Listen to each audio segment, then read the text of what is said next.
What's going on, guys? Eric coming back at you again from the Nerd Cave.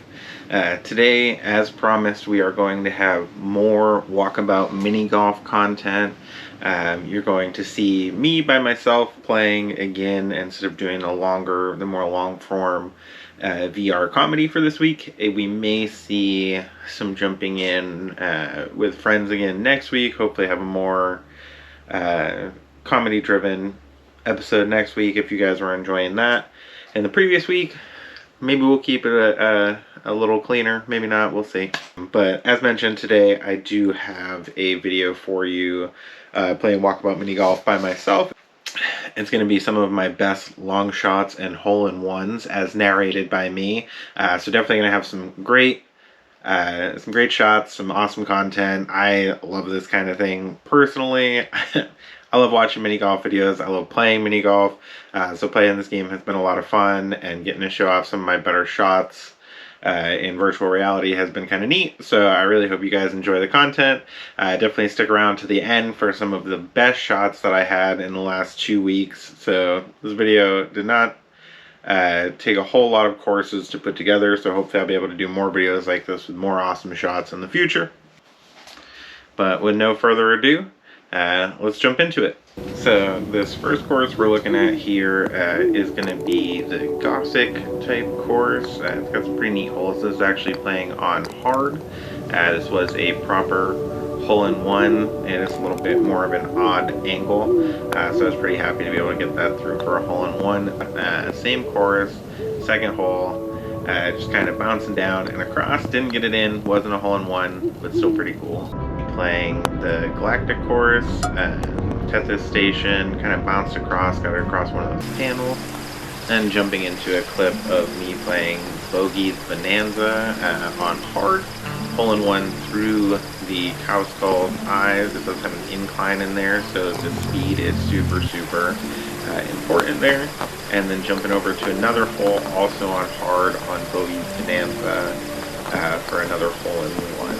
This is the same playthrough. So actually I had 2 hole-in-ones this playthrough, so I'm pretty excited about that. But yeah, bounce it up into that middle. It's really a judge of power, and then it comes right down into the hole. So as long as you can get it into that middle trough there, you're pretty much guaranteed that hole-in-one, but it's not an easy shot to make because you are banking it and having to kind of judge that power to keep it right inside of the middle.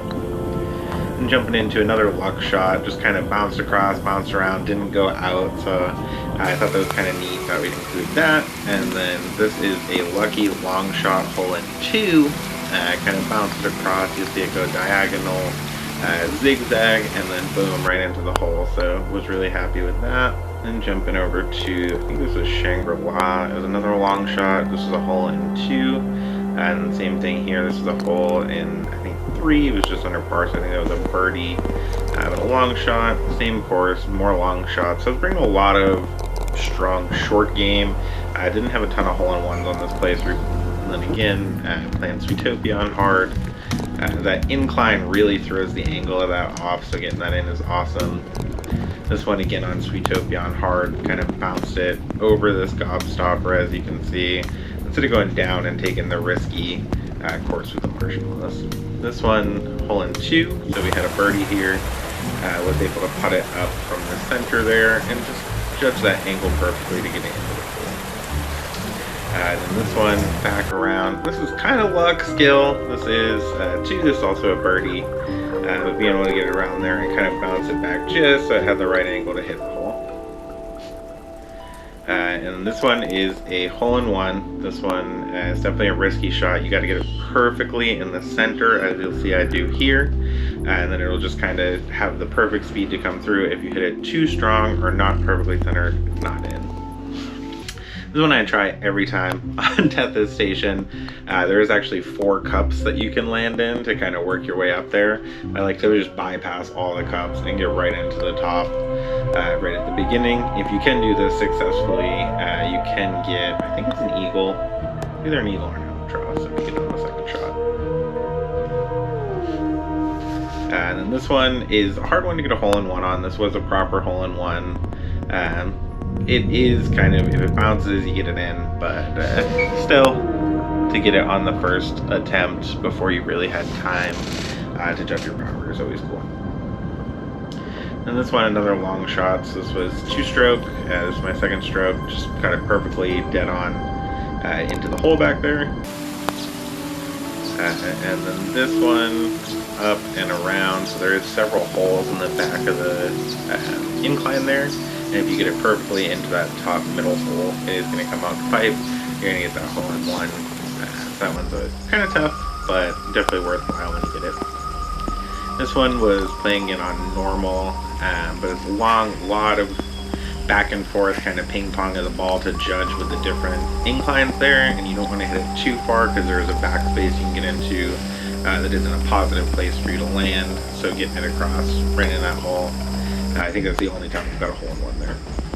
And then this one, I have had 2 hole-in-ones on this one, so you got to hit that cup perfectly. If you get it into that cup, you're going to come out at the bottom and get a hole-in-one. There's an incline above it and an incline below it, so if you get onto either of those inclines and you're not aimed at the cup, you're going to roll right past it. You can't get back to that cup. You do have to work your way around. So it's a risky shot, but it is high risk, high reward for sure.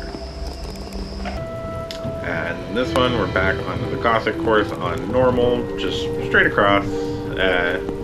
Nothing special, but still, timing was good. Thought it was neat to include. It is a hole-in-one. And then we did have another hole-in-one. This one is tough. It's tougher than it looks because you got to be perfectly at the top of that trough. If you're not all the way at the top, you just don't have enough power to make it to the hole. So this is probably the first time I've made a hole-in-one on this one, so I was pretty excited to do so. But just perfectly right at the top. You don't want it to roll down at all. Got to judge the power so it doesn't go over because it is less dip down there. And then we're right into the hole. And this one is another judge of power. If you get it right in the middle, kind of like the other one on Bogey's Bonanza, you are going to get that hole-in-one. If you do hit it too hard or not hard enough, you're looking at a 2 or a 3. So this hole-in-one I think is one of the easier ones, but definitely one of the fastest ones. And this one, unfortunately not a hole-in-one. But I was able to bounce it across the board, which is a tougher shot than it looks like, so I was pretty excited about it. I thought I would include it. Would have been super cool if it was a hole-in-one, but it is a long shot, it's a risk to take, so it's worth including. And this one is 2, so this is I think a birdie or an eagle. Bouncing around here, I did almost go out of the waffle as you see there, but then managed to come right back in, just barely and perfectly into the hole. And then this one on Sweetopia. So there is a little bit of an incline there where the hole is, and you do want to have it straighter than you sometimes think. So this one's not easy to judge, but nice long shot, hole-in-2. This is the first hole of the first course, so definitely one of the easier hole-in-ones to make. But I just thought this one was neat because it doesn't look like it's quite going to get there and then just barely tips over into the hole. It's definitely one to make you nervous, so I was happy when it landed. This is not how you're supposed to do this hole at all. Is it worth mentioning this is playing on hard, so to be able to bounce that across, grab that hole-in-one right into the back there. Partially luck, partially what I was going for.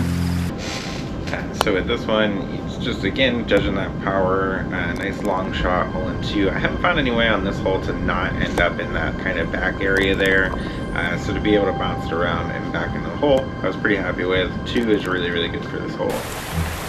And this one, if you get it in that cup, and it has the right power. I've gotten that cup many times, not got a hole-in-one. But in the cup, right power, you are going to get that hole-in-one, or it's going to go around a little loopy-loop. And then sometimes you can still get it in 2 pretty easily, but getting the hole-in-one on this one is still definitely very cool. Angle at the top. Boom. We're jumping back over to Tethys Station. This one I accidentally ended up in that second cup, so I did kind of bounce up instead of going straight from the first cup. But once I do get up into that second cup, so stroke 2, I am able to land it perfectly on target with the hole and bring home that hole in 2, which again I think is, I can't recall if it's an eagle or an albatross on this hole, but it's definitely not supposed to happen.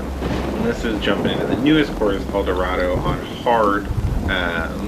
This is probably one of the harder ones to get a hole-in-one on. It's harder ones to even get around. There's a lot of luck just getting around there because, as you can see, there's a lot of cracks. This one kind of came up and bounced perfectly along that ridge, back, and then just into the hole. So probably one of the most exciting hole-in-ones I've ever had playing this game. The hard courses in this game are hard. They do definitely live up to their name. So I was pretty excited to bring that home. Definitely loved playing through all these courses for you guys.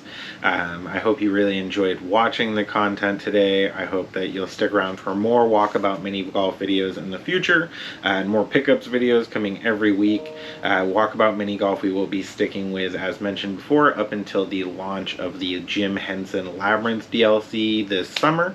And then we'll probably be jumping over into some other games and doing some other video game related content. If there's any video games you guys want to see me play on Oculus or really on anything else, definitely drop a comment below. I have PlayStation 5, Xbox One.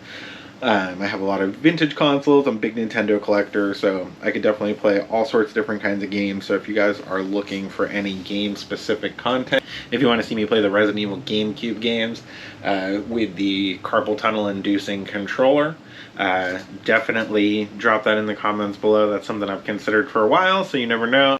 But thank you guys so much for sticking around to the end. Remember to like, comment, and subscribe when you see those toys and video games off in the distance. It is not a mirage. You guys have a great day.